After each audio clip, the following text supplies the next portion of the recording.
Good morning. Today is Sunday, March 27th, 2022. It's fascinating and ironic that the Torah portion, which on the surface seems the most bizarre to us, seems to have the least connection to us of perhaps any Torah portion in the Torah, seems to be the least relevant to any aspect of our lives.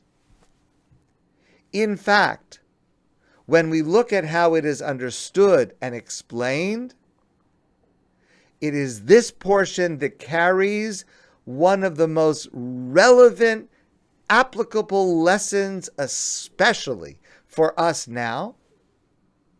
And I hope over the next number of days to share several aspects of this most applicable and relevant subject with you. And I want to start today with one element of this. So the Torah portion of Tazria starts with this subject that usually is translated with the word leprosy, but it's not leprosy. Leprosy is a medical disease now known as Hansen's disease. What is described in the Torah may in ancient times have had a similarity to it, but there's no connection whatsoever.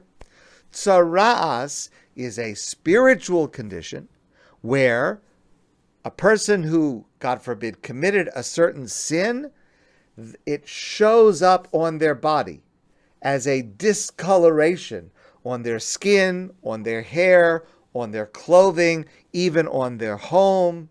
And this discoloration is meant to give this message that something is wrong spiritually with the person and they need to fix themselves. Sounds very strange. All of a sudden, something's going to appear on my skin, my hair, my house. We don't have such a thing. We don't see such a thing. It seems very, very bizarre. But the first thing I want to focus on now is the continuation from last week's Torah portion. Because last week's Torah portion, which we read in Shul last Shabbos, the Parsha of Shmini, ended with the discussion of which animals are kosher and which animals are not kosher. And we discussed this partially last week. What's the connection? Because usually there is a thematic connection between one parsha and the following parsha. What is the thematic connection between last week's Torah portion, which has to do with kosher species, and this week's Torah portion, which has to do with these spots and discolorations appearing when a person has done a certain kind of a sin?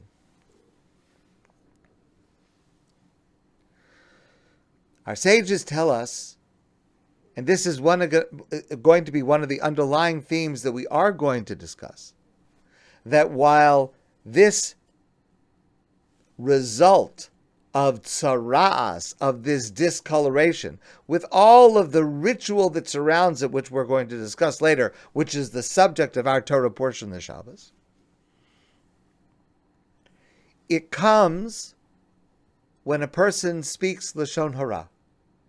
When a person says negative things about another person, even if those things are true, but there's no necessary positive, constructive reason to say them, just to criticize or to make fun of someone else, when a person did that at the time of the Torah, a person would, in response, receive this condition known as tzaras. So let me try to answer this thematic connection between the parshios by sharing with you two stories. The first story is told by Rabbi Pesach Krohn, the great, great storyteller of our time. And it's about a man who is most well known to us for his care and concern and teaching about what we should say and what we should not say, known to us as the Chavetz Chaim, Rabbi Yisrael Meir Kagan of Radin. He was the greatest Torah leader in the early 1900s. He lived in Poland. in a small, small town of Radin, a village of Radin. And he wrote and he practiced extensively how we should speak about others and how we should not speak to others and about others. One time, the Chafetz Chaim was taking a trip together with another rabbi, a respected rabbi from Poland. And it happened that they stayed overnight at an inn that was owned by a Jewish woman. So they had dinner at the inn, in the eating area, in the dining room. And the owner, this woman, was so humbled and so honored to have these distinguished guests. Everybody knew who the Chafetz Chaim was, and the other guest was also recognizable. And she was, kind of hovering over them to make sure everything was okay, to make sure they had everything they wanted. She was honored to be serving such great Torah scholars. And towards the end of the meal, she asked them, how was the dinner? And the other rabbi said, well, it was very good, but the soup could have used a little bit more salt. It was good, but maybe a little more salt next time. The Chafetz Chaim, his face turned white. He couldn't believe what this other rabbi had just said. He said, I try all my life not only to speak Lashon Hara, but not even to listen to it. And the other rabbi says, what did I do? What did I say? I said the food was good. I just said it needed a little bit more salt, and it did need a little bit more salt. What did I do was so wrong? The Chafetz Chaim said, but think about the power of your words. What do you think is happening right now because of what you said to the owner? Right now, I'll bet you that owner is going back into the kitchen. And she's yelling at the cook. And who is the cook? I assure you, the cook is probably a very poor woman. She may be supporting a family. And now she's getting yelled at because this woman thinks that she was embarrassed that these two great scholars were not satisfied with the food. She's yelling at that cook for her ineptitude in not seasoning the soup properly, and probably she's going to fire that cook. And that cook will have no way to support herself, and her whole family will be brought to the brink of poverty, all because of what you said. And then the Chafetz Chaim led this other rabbi, said, let's go see what's happening.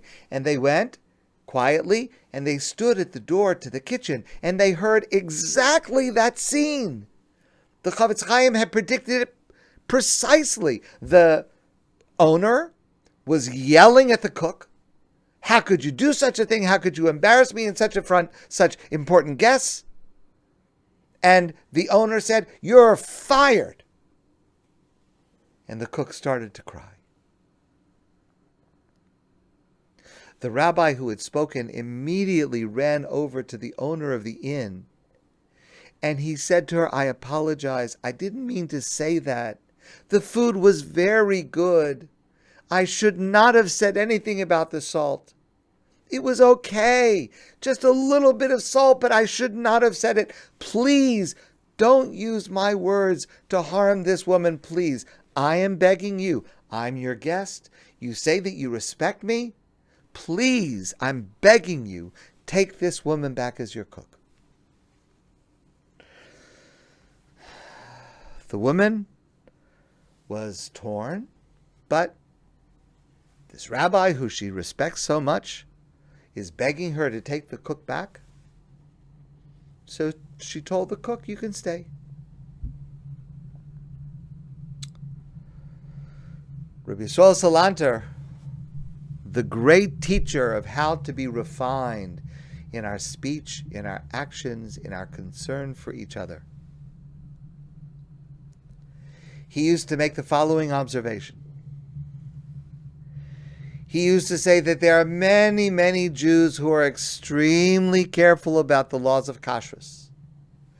They're extremely careful to research and to consider every food that goes into their mouths to make sure that, God forbid, they are not putting something into their mouth that is not kosher. But not as many people are so concerned with what comes out of their mouths, to make sure that their words, first of all, are true, but even beyond that, are not even inadvertently causing upset or pain to another person. The Parsha of Tazria, which reflects on what happens when a person speaks negatively about someone else, follows immediately last week's Parsha of Shmini in order to drive home this message. From last week's Parsha, we learn how careful we have to be about what goes into our mouths. And from this week's Parsha, we learn how we have to be so concerned and so careful and so sensitive about every word that comes out of our mouths. Rabbi Shlomo Wolbe, another great teacher about refinement of character and the way to act in a moral and ethical manner. He once said, "We put a lot of effort into teaching a baby to talk, but we do not invest so much effort into teaching ourselves to be silent." So that's the first lesson. We have to remember, even if we don't intend it, even if we don't see how it's going to cause a problem, but to anticipate that our words could cause such pain. And we have to be careful about that. And at the same time, we have to also remember the good we can cause, the healing, the love, the increase in self-esteem that we can cause just by a word, just by a phrase. I've shared this story with some of you before, and it's a story that we need to repeat often. We need to hear it often to allow its message to be absorbed into our lives. And it's also a story about the Chavetz Chaim, Rabbi Yisrael Meir Kagan of Radin. I heard this story many years ago from Rabbi Moshe Weinberger. And the story concerns a man whose name was Rabbi Elia Lapian. In the early and mid-1900s, Rabbi Elia Lapian was a great Torah scholar, and he was the head of a yeshiva. And like many in his position, he had to travel to collect funds for his yeshiva. And he would travel from place to place. And he was a great Torah scholar. He was not just a money collector. He was a great Torah scholar. And people would be honored to see him and to invite him in and to give a donation to his yeshiva. It once happened he was traveling through England. And he came to a town. And in this town, he wanted to be able to meet with the wealthier people in town to be able to ask for a donation to his yeshiva.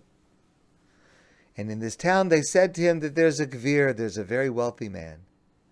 And this man, you must go visit him because he supports every Torah educational institution. He supports every school, every shul.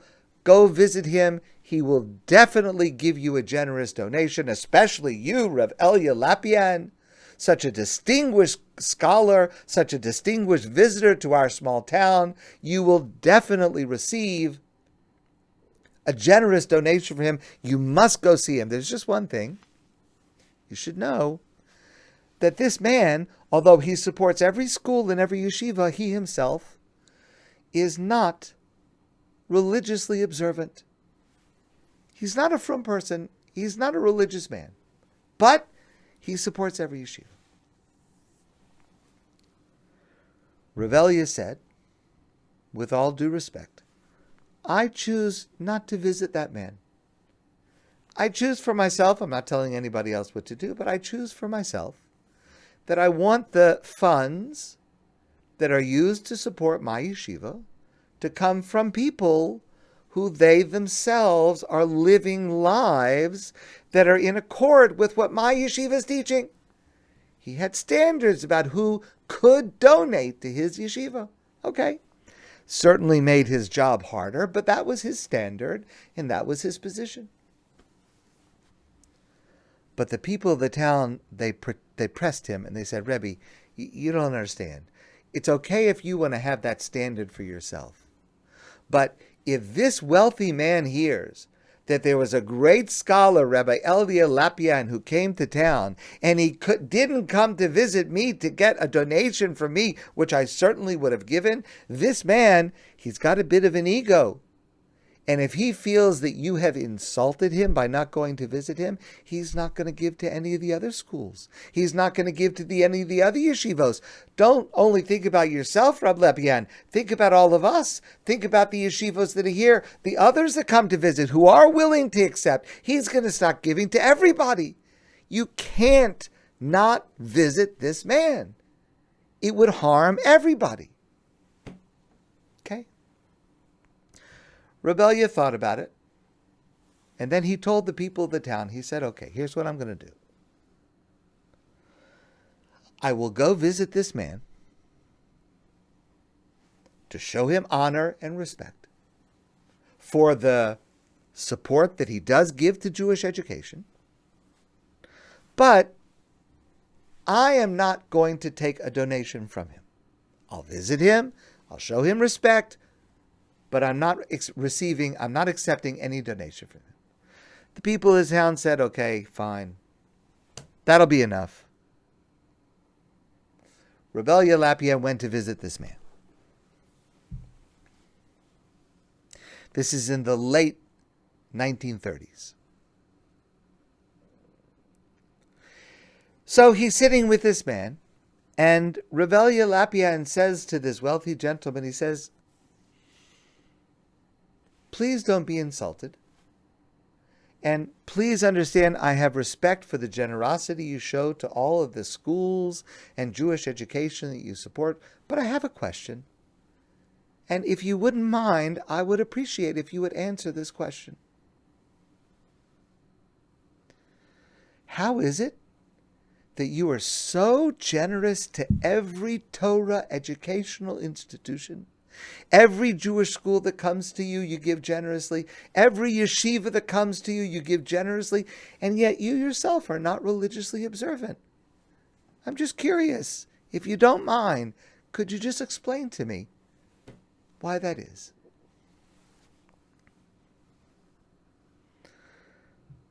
The man says to Reb Elia Lapian, I recognize that you are a very important scholar.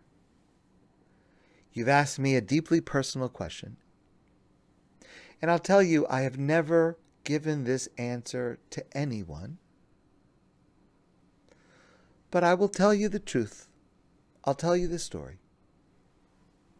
It's because of a story that happened when I was a boy. A number of years ago, when I was a boy, growing up in a Jewish family, I was already off the derech. I was already off the beaten path. I had rebelled against my family.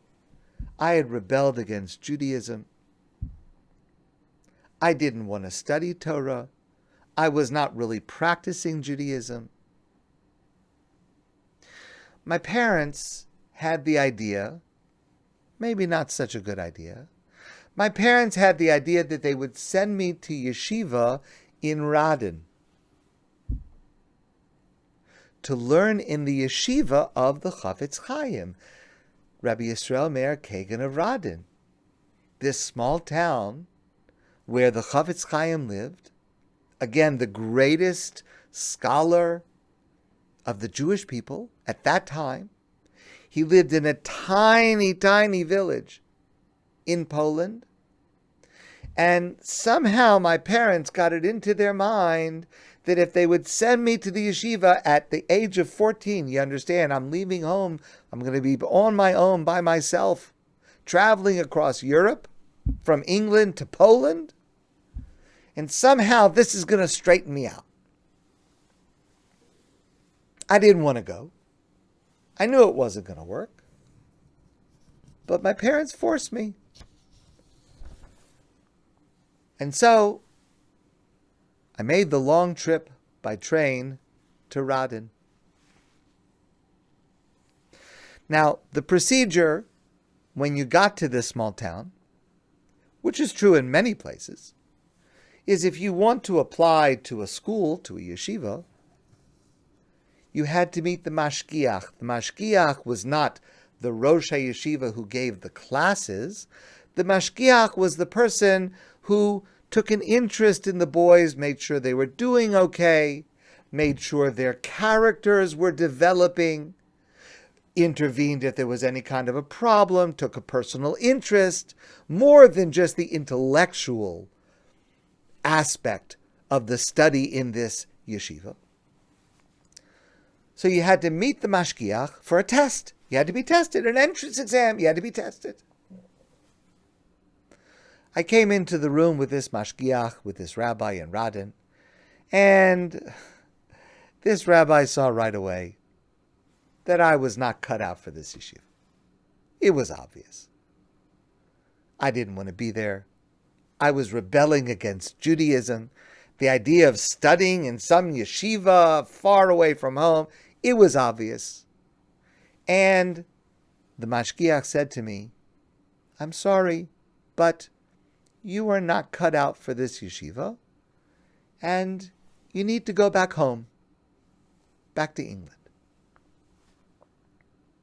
Now, this man telling the story says, I have to tell you, I was relieved because I didn't want to be there. He didn't want me to be there.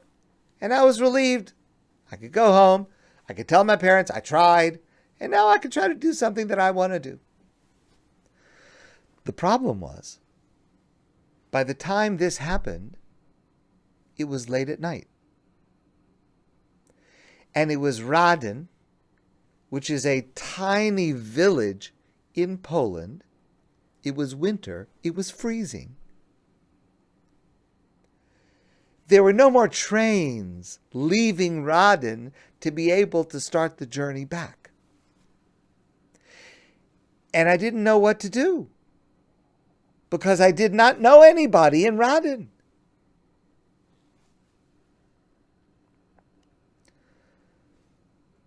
So I left the yeshiva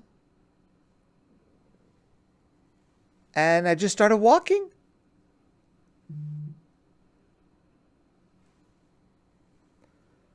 I had heard that in Radin there was a man, the Chafetz Chaim, Rabbi Yisrael Meir Kagan of Radin. And I heard that he was the Gadol Hador, he was the greatest Jewish scholar in the entire world at that time. And I heard that he had such a tremendous, warm personality and cared so much about each individual. He's the only person's name that I knew in all of Radin. Maybe he would give me an idea of what I could do, at least tonight, until I can start my trip back. I didn't know where he lived, but the whole town was maybe just a few blocks. It was a small, tiny village. I found his home finally. The Chafetz Chaim was unbelievably poor. And at that time, he lived by himself in abject poverty. I knocked on the door. It was late at night. And the Chafetz Chaim himself opened the door.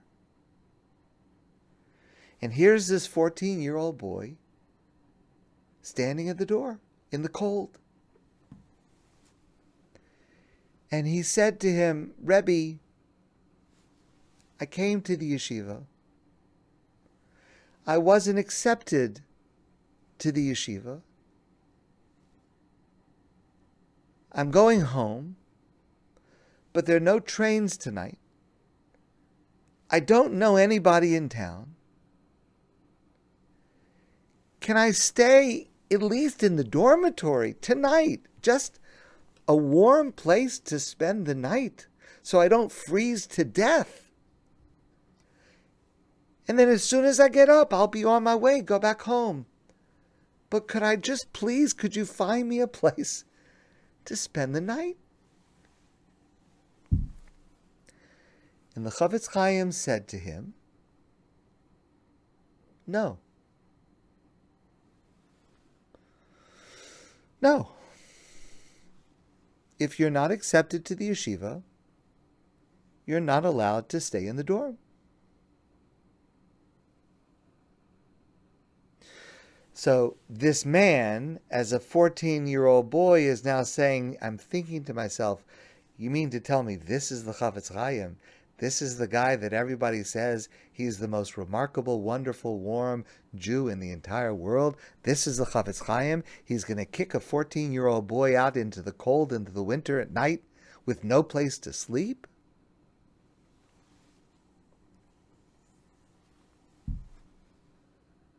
So I said, but Rebbe, what am I going to do?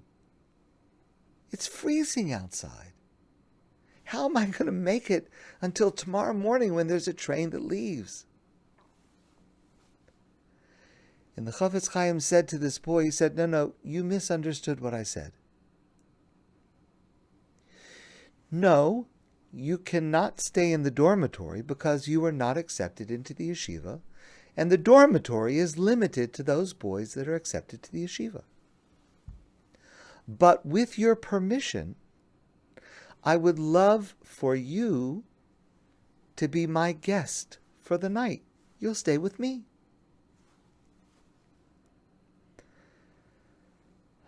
The boy thinks to himself, boy, this is a strange day.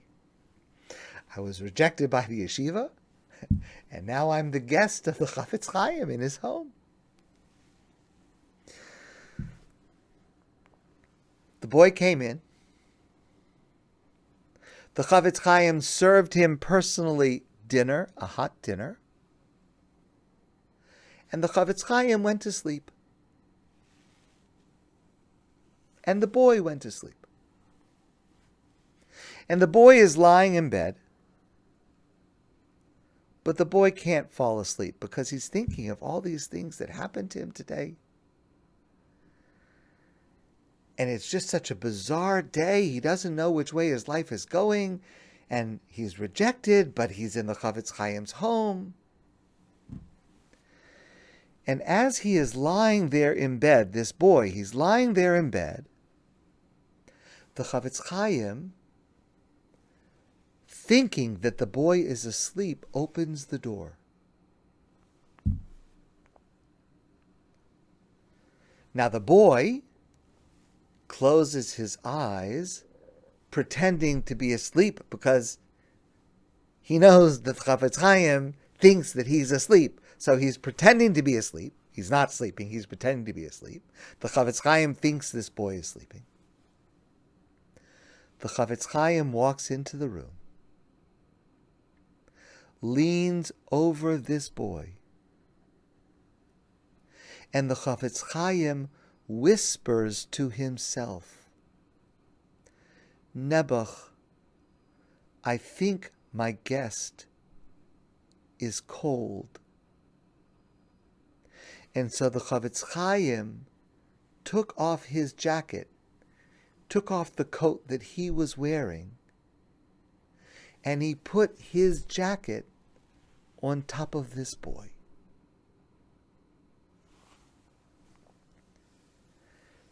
And now this man says, years later, to Rav Elia Lopian,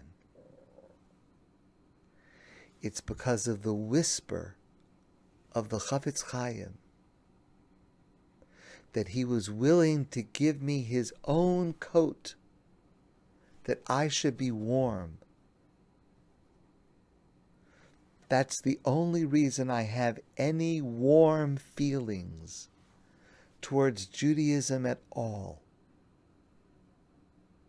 And though I do not observe Judaism, though I do not observe mitzvos at all, I support every yeshiva, I support every Jewish school because of those whispered words of the Chafetz Chaim. That is what we can and should strive to accomplish with what comes out of our mouths. My friends, I want to wish you a great day. And I look forward to seeing all of you soon in person.